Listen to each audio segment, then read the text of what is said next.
Uni, jangan sampai ketahuan ya. Oke, Bang Unan. Penghijauannya bagus nih, Bang Unan. Lingkungannya asri.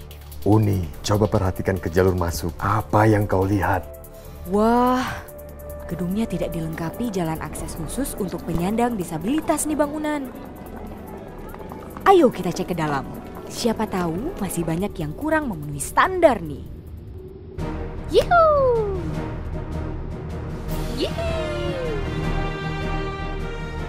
Wah, kelengkapan bangunan ini bagus juga. Iya, benar-benar. Kamu benar.